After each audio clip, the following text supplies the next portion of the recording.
Hi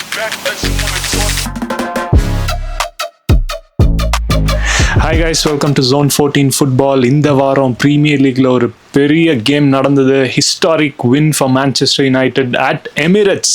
so definitely 2017க்கு அப்புறம் Jose மொரினியோக்கு அப்புறம் இதான் first Manchester United win at Emirates. And definitely last week வந்து யுனைடெட் பயங்கரமாக ஹோப்ஸை கிராஷ் பண்ணாங்க பெப் கார்டியோலாக்கு. இந்த வாரம் அதே நடந்திருக்கு அர்டேட்டாக்கு. 3-2 win away at home. And definitely ஒரு அற்புதமான start to the game. Arsenal பயங்கர ஃபயராக ஸ்டார்ட் பண்ணாங்க. அண்ட் அதே மாதிரி லிசாண்ட்ரோ ஓன் கோல் போய் ஒரு லீட் கிடச்சிது. But a very very poor mistake by சுபிமெண்டினால எம்புவம் அழகாக போச் பண்ணி 1-1 ஆக்குவார். அண்ட் எஸ், செகண்ட் ஹாஃப்ல பேட்ரிக் டோர்குன்னு சொல்றதா இல்லை Roberto Carlos, Lionel Messi, Gareth Bale டோர்குன்னு சொல்றதா கண்டிப்பா தெரியல. சரியான out of the box volley போஸ்ட்ல போட்டு கீழே திரும்பி பவுன்ஸ் ஆகி எப்பா இன்னும் ஒரு கோல் நீங்க கண்டிப்பா பார்த்தே ஆகணும். ஸோ அதனால 2-1 ஆச்சு. அண்ட் அர்டேட்டா 4 சேஞ்ச் பண்ணுவார் 55 to 60th மினிட்ல. 4 சேஞ்ச் பண்ணதில் கொஞ்சம் ஸ்டெபிலிட்டி கிடச்சி மெரினோக்கு ஒரு கோல் கிடைக்கும். ஸோ 2-2 ஆச்சு. பயங்கரமாக இருந்துச்சு அட்மாஸ்ஃபியர். லாஸ்ட் மினிட்ஸ் வந்து பயங்கர ஃபயராக போச்சு. அப்போ தான் டோர்குக்கு இன்ஜுரி ஆகும். உள்ள குன்யா வருவார். குன்யா பழைய வுல்ஸ் டீமில் பார்த்த மாதிரி out of the box right foot curler. என்ன ஃபினிஷ். 3-2 பயங்கரமான சீன்ஸ். அண்ட் எஸ் கௌஷிக் என்ன நினைக்கிறேன்? அழுவாம பொறுமையா நிதானமா காமா சொல்லு, என்ன நினைக்கிறேன் இந்த கேம் பத்தி?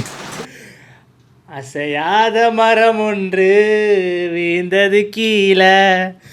உனக்கு என்ன பிரச்சனை? எங்களுக்கு மண்டையில தானே பிரச்சனை. டேய் என்னடா பண்றீங்க? டே எனக்கு தோத்ததை விட்டுறா. கேமு நல்லா ஸ்டார்ட் பண்ணியாச்சு, கோலு அடிச்சாச்சு, ஒரு நல்ல ஒரு கம்ஃபர்ட் வந்துருச்சு. இதுக்கப்புறம் நீங்கள் ஏதாவது நல்லா பண்ணி அடிச்சிருந்தா கூட பரவாயில்ல. எனக்கு என்னன்னா அது எதுக்குடா அந்த அந்த பேக்லேருந்து விளையாடும் போது ஓவர்டூ பண்ணுறாங்களா அவனுக்கு எல்லா வாட்டியும். எல்லா சீசனும் பண்ணனா இது இந்த மாதிரி ஒரு மேட்ச் இருந்துரும்டா. சலீபா ஃபஸ்ட்டு சுபிமெண்டிகிட்ட ஃபைண்ட் அவுட் பண்ணதே தப்பு. சுபிமெண்டி சரி அவன் தான் ஃபைண்ட் அவுட் பண்ணிட்டேன், எல்லாம் ப்ரெஸ் பண்ணுறாங்கல்ல, எல்லாம் ப்ரெஸ் பண்ணும் போது நோக்கி ஓடிட்டு இருக்காங்க. நீ என்ன பண்ணணும்? ஒன்று கிளியர் பண்ணலாம். இல்லை நீ ஏன்னா ஸ்லாண்டிங்கில் வேறு இருக்கான், நீ யோசிச்சுக்கோ. ஸ்லாண்டிங்கில் வேறு இருக்கான். அவன் கொஞ்சம் கிமிக் பண்ணி இப்படி போகலாம் ஒன்று, இல்லை கிளியர் பண்ணிடலாம் தேவையே இல்லை 2, இல்லை கீப்பருக்கு போடுற பாஸே கொஞ்சம் நல்லாவே போடலாம்.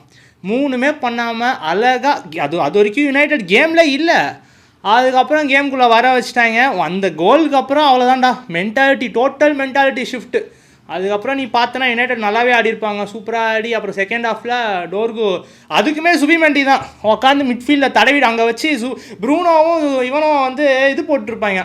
நீங்கள் இங்கேன்னு போட்டு அவன் இங்கே சுற்றிகிட்டே இருப்பான். டே ஏதாவது பண்ணுடா. அப்புறம் டோர்கு ஒண்டர் ஸ்ட்ரைக்கு முடிச்சு விட்டாங்க. அவ்வளோதான் 2-1 ஆச்சு. அதுக்கப்புறம் நீ சொன்ன மாதிரி 4 சப்ஸ்டியூஷன் பண்ணோம், கேமுக்குள்ளே வந்தோம், 2-2 ஆகணும். சரி 2-2 ஆக்கிட்டோம் மேடா. இதுக்கப்புறம் என்னடான்னு பார்த்தோன்னா திருப்பி இன்றைக்கி சுத்தமாக 50-50 வின் பண்ணல, டியூவல் சுத்தமாக வின் பண்ணல, செகண்ட் பால்ஸுக்கு போவே இல்லை. இப்போ அந்த கோல் பார்த்தோன்னா குன்யா கோல், அவன்லாம் அப்படி ஷாட் அடிப்பான்னு தெரியும். அவ்வளோ ஸ்பேஸ் விட்றாங்க மிட்ஃபீல்டு விட்டாங்க. சரி அட்லீஸ்ட் எதுக்குலாம் பேக் அடிச்சுட்டே போகிறாங்க அவனுக்கு. ஒருத்தனாவது ப்ரெஷர் போடுங்க. ஒரு சென்டர் பேக் இருந்தால் ரன்னர்ஸை பார்த்துக்கலாம்டா. போய் குன்யாவுக்கு கோலை விட்டு தோத்துட்டாங்க. அவ்வளோதான். என்ன இதாவது நான் இதுதான் சொல்லிட்டு இருந்தேன் லாஸ்ட் 2 கேம் பாயிண்ட் லூஸ் பண்ணும்போது. ஏன்னா பிக் கேம்ஸ்க்கு போகும்போது என்னன்னாலும் நடக்கலாம். இப்போ ட்ரா இருந்தாலுமே 2 பாயிண்ட்ஸ் லாஸ் தான். ஓகே, நரேட்டிவ் பெருசாக மாறி இருக்காது. ஏன்னா தோத்துட்டோம் ஃபஸ்ட்டு லாஸ். இதெல்லாம் கேட்கும் போது கொஞ்சம் ஒரு காண்டாக தான் இருக்குது. கண்டிப்பா எனக்கு வந்து இந்த ஜெரார்ட் ஸ்லிப் பண்ணுவார் தெரியுமா? லிவர்பூல் வந்து பல வருஷமா டைட்டிலே அடிக்காம இருப்பாங்க, நல்ல பொசிஷன்ல இருப்பாங்க. ஜெரார்ட் அற்புதமா ஸ்லிப் பண்ணுவார். அதனால அவங்க சீசனே காலியாச்சு. ஸோ இந்த சீசனும் நீங்க திரும்பியும் ஃபர்ஸ்ட் பிளேஸ் முடிக்கலன்னா அதுக்கு ஒரே ரீசன், ஒரே ஸ்கேப் கோட் வந்து கண்டிப்பா சுபிமெண்டியை தான் சொல்லுவாங்க. Which is definitely not fair. ஏன்னா பட் ஸ்டில் அந்த ஒரு மொமெண்ட்டை யாருமே மறக்க மாட்டாங்க. அது எவ்வளோ பெரிய ஜெரார்டாக இருந்தாலும் வச்சு செய்வாங்க பல வருஷம் கழிச்சு. ஸோ தட் மொமெண்ட் இன்னைக்கு நீங்கள் விட்ட 3 கோலுமே வந்து நீங்கள் கண்டிப்பாக வந்து தடுத்து இருந்திருக்கலாம். ஏன்னா நீ சொன்ன மாதிரி அந்த டோர்கு கோல்லாம் வந்து ப்ரூனோ டோர்கு கடைசியில் டோர்கு சொரிகிறான். லாஸ்ட் கேம் இதே தான் பண்ணாங்க சிட்டியில். குன்யா ப்ரூனோ ஷானு. அப்புறம் அந்த லாஸ்ட் 3rd கோல்லாம் வந்து ending stage of the game. ஓகேயா, நீ ரெட் கார்டு வாங்கினாலும் பிரச்சனை கிடையாது. குன்யா மாதிரி ஒரு பிளேயரு கோலுக்கு ஸ்ட்ரெயிட்டாக அவ்வளோ ஸ்பேஸ் எனக்கு புரியவே இல்லை. எப்படி அவ்வளோ ஸ்பேஸ் நீங்கள் கொடுக்கலாம்? ஏன்னா அந்த மாதிரி ஒரு பிளேயரு நீங்கள் கர்ட்டுவா ஒரு 7 ஃபுட் கோல் கீப்பராக இருந்தாலும் கண்டிப்பாக சேவ் பண்ண முடியாது. அந்த மாதிரி பயங்கரமாக அடிப்பான் ஷாட்டு. ஸோ கேப்ரியல்லாம் அப்படியே ஃபுல்லாக வெளியே வந்து இல்லை சலீபா யாராவது ஒருத்தர் வெளியே வந்து ஃபுல் டேக்கிள் போட்டு எல்லோ ரெட்டு ஏதோ ஒன்று வாங்கியிருக்கணும். ஏன்னா அந்த ஒரு பாயிண்ட் வந்து உங்களுக்கு ரொம்ப முக்கியம் கடைசியில். அண்ட் அது எப்படி வேணாலும் சேஞ்ச் ஆகலாம். அண்ட் ஜுபிமெண்டி எதுவும் சொல்ல முடியாது. பட் ஆர்சனல் அர்டேட்டா வந்து எல்லாமே பண்ணார். அர்டேட்டாவை நான் வந்து குத்தமே சொல்ல மாட்டேன் இந்த கேம். ஏன்னா ஃபுல் அண்ட் ஃபுல் பிளேயர்ஸ் தான். நீ சொன்ன மாதிரி அந்த பேக் பாஸ் போட்டதாக இருந்தாலும் ஆக்சுவலாக இந்த கேம் நிறைய நீங்கள் பேக் பாஸ் போட மாட்டீங்க. But one of the few times ஆனதில் போயிடுச்சு. ஸோ அது ஒன்று. அண்ட் ராயாலாம் நிறைய தடவை தூக்கி அடிப்பார். So no mistakes from others. And definitely வந்து உங்களுக்கு அந்த ஃபர்ஸ்ட் ஹாஃப்லேயே நீங்கள் முடிச்சிருந்துருக்கணும் கேமை. பயங்கரமான இன்டென்ட் இருந்தது, பயங்கர அட்டாக்கிங் ஃப்ளோ ஆர்சனல்கிட்ட தான் இருந்தது. பட் எஸ், இன்னைக்கு மெக்வயர் தான் man of the match, Premier League man of the match கொடுத்தாங்க. And definitely once again a solid defensive performance. ஏன்னா நீ பார்த்துனா கூட ஆர்சனலுக்கு வந்து கிளியர் கட்டாக சான்சஸே கிடைக்காது. So that's very bad sign. அது கண்டிப்பாக வந்து கிரியேட் பண்ணணும் நெக்ஸ்ட் கேம்ஸில். அதாவது நீ பார்த்தனா கார்னர் மட்டும்தான் எங்களுக்கு ஒரு பெஸ்ட்டு கிரியேட்டிங் ஆப்பர்ச்சுனிட்டியாகவே இருக்குது இந்த சீசன் ஃபுல்லாகவே. நீ பார்த்தா அப்படி தான் இருக்குது. இந்த கேமுமே பார்த்தனா பெருசாக நான் க்ரியேட் பண்ணல. பொசிஷன் வச்சுருந்தோம், எல்லாம் பண்ணோம். ஃபஸ்ட்டு கோல் எப்படியோ கிடச்சிது நமக்கு, ஓகே குட். அதை வச்சு மொமெண்டம் பில்ட் பண்ணி இன்னும் ஒன்று அடிச்சிருந்தா கேம் ஓவர். அதுக்கப்புறம் யுனைடெட் கேமில் வந்திருக்கவே முடியாது. ஆனால் கேவலமாக ஒரு மிஸ்டேக் பண்ணி விட்டீங்க. சரி, அதுக்கப்புறம் இன்னொன்று விட்டீங்க. அதுக்கப்புறம் மெரினோ கோலுக்கு அப்புறம் டோட்டலாக ஷிஃப்ட் ஆயிடுச்சு. அதுக்கப்புறமா அது வந்திருக்கலாம். அதுக்கப்புறமும் இல்லை. எனக்கு என்னன்னா இவனுங்க அப்பப்போ நக்கலாக ஆடுறாங்கடா பேக்லேருந்து. நீ பார்த்தனே அப்பப்போ வந்து அப்படியே ரிஸ்கியாக போடுறது. அப்புறம் கடைசியாக அந்த மிஸ்டேக் பண்ணி கொஞ்சம் மொத்த டீமே மொரல் குறைஞ்சதுக்கப்புறம் தூக்கி அடிப்பாங்க. ஏண்டா அதுக்கு எப்போ தூக்கி அடிக்கணுமோ அப்போ தூக்கி அடிங்க, ப்ரெஷர் இருக்கும் போது. எப்போ வச்சு ஆடுங்க. அது ரெண்டுமே பேலன்ஸ் பண்ண தெரியாத மாதிரி இருக்காங்க. எனக்கு என்னென்னா இந்த சீசன் வந்து பெப் கார்டியோலாவோட 100 பாயிண்ட் சீசன் கிடையாது. யர்கன் கிளாப் 97-98 எடுத்த சீசன் கிடையாது. ஸோ உன்னை சேஸ் பண்ணுறதுக்கு இங்கே யாருமே கிடையாது. சிட்டி ஃபம்பிள் ஆகிறாங்க. ஆஸ்டன் வில்லா மாதிரி டீம்ஸ்லாம் வந்து நல்லா வந்தாலுமே அவங்களுக்கு தெரியும் எவ்வளோ கஷ்டம்னு டைட்டில் அடிக்கிறது. ஸோ உனக்கு ஒரு காம்படிஷன் பெருசாக இல்லைன்ற போது நீ நல்லா ஆடிட்டு இருக்க இந்த சீசன். அப்போ என்ன பண்ணணும்? நல்லா ஆடி நல்லா ஜெயிச்சு பாயிண்ட்ஸ் லெவலை ஏற்றி ஜெயிக்க பார்க்கணும். முடிஞ்ச அளவுக்கு சீக்கிரமாக டைட்டில் அடிக்க பார்க்கணும். ஏன்னா அதுதான் நமக்கு சேஃப்டி. ஆனால் இவங்க என்ன பண்ணுறாங்க? இவங்களே கஷ்டமாக்கிக்கிறாங்க. ஓகே, இப்போ இந்த மாதிரி ஆடுற சிட்டியே இந்த சீசன் டைட்டில் அடித்தாங்கன்னு வைங்க, எனக்கு புரியல. இப்போ 4 பாயிண்ட்ஸ் தான் எனக்கு இது சொல்கிறதுக்கே எதுவும் இல்லை. எனக்கு இப்போ தோத்தது இதெல்லாம் அது கண்டிப்பாக அஃபெக்ட் ஆகும். ஆனால் நீ யோசிச்சு பார்த்தனா லாஸ்ட் 3 கேமே பாயிண்ட் ட்ராப் பண்ணிருக்கோம். லிவர்பூலோட 0-0, அப்புறம் ஃபாரஸ்டோட 0-0, அப்புறம் இங்கே 3-2 லாஸு. ஸோ இங்கே என்ன இதுனா, நாங்கள் இத்தனை சீசன் ட்ராஃபி அடிக்காத ஒரே ரீசன் ஒரே ஒரு மென்டாலிட்டி ஷிஃப்ட் தான். என்ன தெரியுமா? கேமை ஜெயிக்கணும்னு ஆடுறதோட தோக்கக்கூடாதுன்னு ஆடுறோம். புரியுதா உனக்கு? பெரிய டிஃப்ரென்ஸ் இருக்குது. தோக்கக்கூடாதுன்னு ஆடினா உனக்கு ஒரு பயம் இருக்கும். ஐயோ தோத்துறாங்க. அங்கே தான் பிரச்சனையே. இப்போ எல்லாமே அப்படி நடக்குது. அதுக்கப்புறம் நீ உயிரை கொடுத்தாடி என்ன பண்ணுறது? ஒன்றும் பண்ண முடியாது. தெரியல, அதுக்கு ஓவராக ரியாக்ட் பண்ணக்கூடாதா இல்லை? ஏன்னா உனக்கே தெரியுமே 3-4 வருஷமாக இதே தான் கதை நடக்குது. ஸோ திருப்பி இப்படி பண்ணும் போது ஒரு என்னடான்ற மாதிரி தான் இருக்குது. எனக்கு சொல்கிறதுக்கு ஒன்றும் இல்லை. அண்ட் ஆமாம், நீ சொன்ன மாதிரி தான் வந்து கீழே வந்து யாருமே கிடையாது. எல்லாமே வந்து ஆர்சனலை தான் சேஸ் பண்ணிட்டு இருக்காங்க. ஸோ இப்போ ஆர்சனல் வந்து ஆர்சனலோட பெட்டராக ஆடணும். அதுதான் அவங்களோட ஒரே கோல். ஏன்னா அவங்களுக்கு காம்படிஷன் வந்து பெருசாக கிடையாது. ஸோ இந்த மாதிரி ஒரு சீசனில் ஜெயிச்சே ஆகணும். நெக்ஸ்ட் கேம் வந்து வெரி வெரி இம்பார்ட்டண்ட். அந்த ஆர்சனலோட கம்போஷர் அந்த அவங்களோட அந்த கம்பேக்கில் தான் இருக்குது இந்த ஃபுல் சீசனுமே. ஏன்னா 4 days முன்னாடி தான் யுனைடெட் விமென் வந்து away to Arsenal semifinals league cup ஜெயிச்சாங்க. So definitely back to back losses for Arsenal, உமன்ஸாக இருந்தாலும் சரி மென்ஸாக இருந்தாலும் சரி. And also but still I think நீங்கள் அந்த 0-0 ட்ராஸ் கடைசியில் 2 ஆச்சு. ஓகே, அட்லீஸ்ட் நீங்கள் கோல்ஸ் விடாமல் இருந்தீங்க. கோல் தான் அடிக்கிற மாதிரி இருந்தது. அண்ட் இன்னைக்கு பெஞ்செலாம் மார்டினெல்லி, எஸ்ஏ, மடுவேக்கே, கியோகரஸ்னு வெறித்தனமாக இருந்தது ஆர்சனல் பெஞ்சு. ஸோ பயங்கர அட்டாக்கிங் த்ரெட் இருந்தது. 2 கோல் அடித்தாங்க. பட் அன்ஃபார்ச்சுனேட்லி கோல்ஸ் 3 கோல் நீங்கள் இதுக்கு முன்னாடி 120 கேம்ஸ் ஆச்சு நீங்கள் இதுக்கு முன்னாடி 3 கோல் கன்சீட் பண்ணி. அண்ட் 270 days கிட்ட ஆயிடுச்சு நீங்கள் வந்து ஹோமில் லாஸ் ஆகி. ஸோ இதெல்லாம் கேட்கும் போது வந்து இந்த கேமை வந்து இன்னையோட மறந்துட்டு விட்டுட்டு நெக்ஸ்ட் கேம் ஃப்ரெஷ்ஷாக ஸ்டார்ட் பண்ணியே ஆகணும். வேறு வழியே கிடையாது இந்த சீசனில். ஏன்னா ஓகே நாங்கள் ஜெயிச்சிட்டோம், 3 பாயிண்ட் கிடைச்சிருச்சு. பட் ஸ்டில் இந்த சீசன் எனக்கு ஆர்சனல் தான் டைட்டில் ஜெயிக்கணும். ஏன்னா சிட்டி லிவர்பூல்லாம் ஜெயிச்சு எனக்கு வந்து அதான் போன மாதிரி சொன்ன மாதிரியே வந்து ரொம்ப கடுப்பாக இருக்குது. So definitely Arsenal should come back. And நான் அது எதுவுமே வந்து மோசமாலாம் ஆகல. 4 points lead இருக்கு. ஆமா இருக்கு, கண்டிப்பா எங்களுக்கும் ஜெயிக்கணும்னு ஆசை தான்.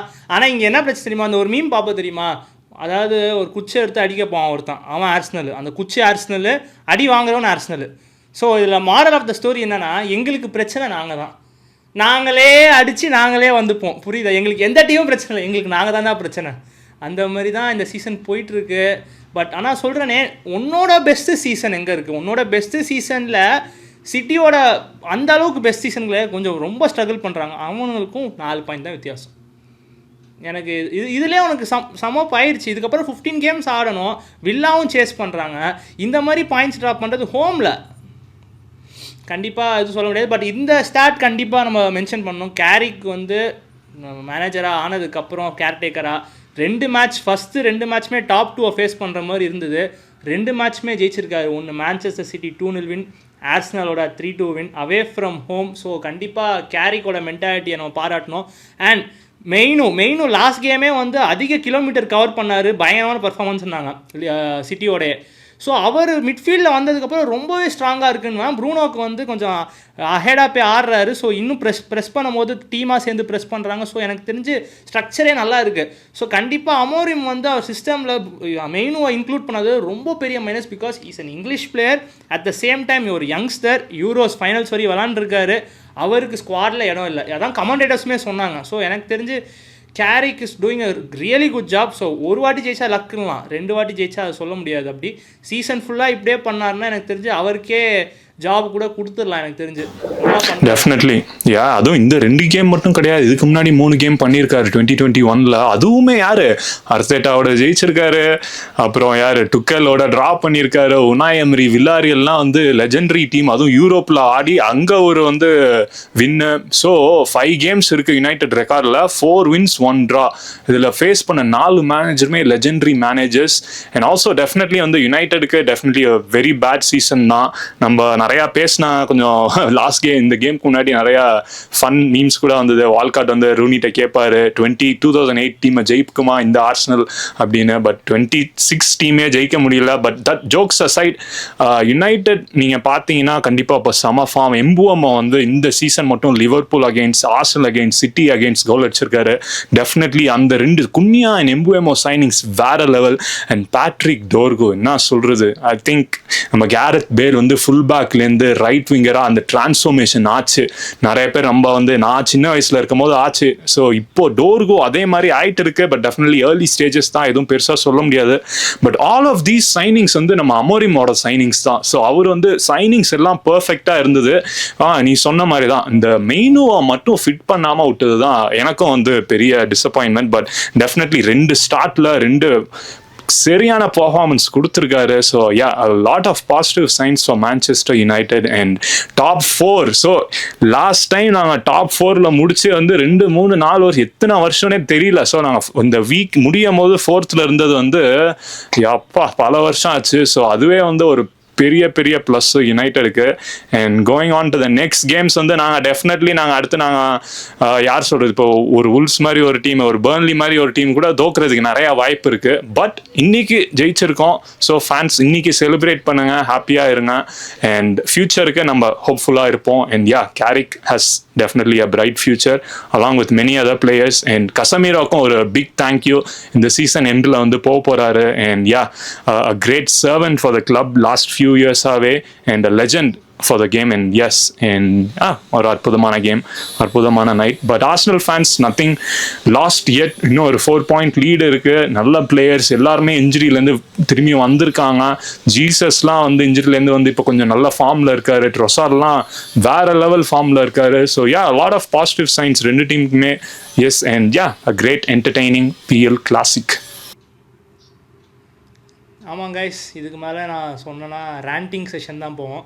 அது நான் தனி வீடியோ ஆர்சனல் ஃபேன்ஸ்க்காக பண்ணுறேன். பட் இதோட முடிச்சுப்போம். நெக்ஸ்ட்டு கேம்ஸில் வந்து இதுக்கப்புறம் ஃபம்பிள் பண்ணலாம் வாய்ப்பே இல்லைங்க. 4 பாயிண்ட் தான் லீடு. இதுவும் போச்சுன்னா அவனுங்க மார்கேயை வாங்கிட்டாங்க. அதுதான் அதுக்கப்புறம் டிஃபென்சிவ் இஷ்யூஸும் சரியாயிரும். ஸோ இதுக்கு மேலே இன்னொரு டீம் பாயிண்ட் ட்ராப் பண்ணணும்னு எதிர்பார்த்துலாம் சீசனை ஓட்ட முடியாது, நம்ம தான் ஜெயிச்சாகணும். ஓகே, அண்ட் உண்மையிலேயே congrats to United fans and United கண்டிப்பாக டாப் 4 வந்துட்டாங்க. ஒரு நியூ ஸ்பார்க் தெரியுது. ஸோ எந்த மாதிரி போகுதுன்னு தெரில. ஸோ நெக்ஸ்ட் கேம்ஸில் பார்ப்போம். அன்டில் தான் நம்ம சேனலை மறக்காமல் சப்ஸ்கிரைப் பண்ணலாம். நான் சப்ஸ்கிரைப் பண்ணிடுங்க, பெல் ஐக்கானை கிளிக் பண்ணிடுங்க. அப்போ தான் நம்ம கண்டென்ட் உங்களுக்கு ரெகுலராக ரீச் ஆகும். யா, பை கைஸ்.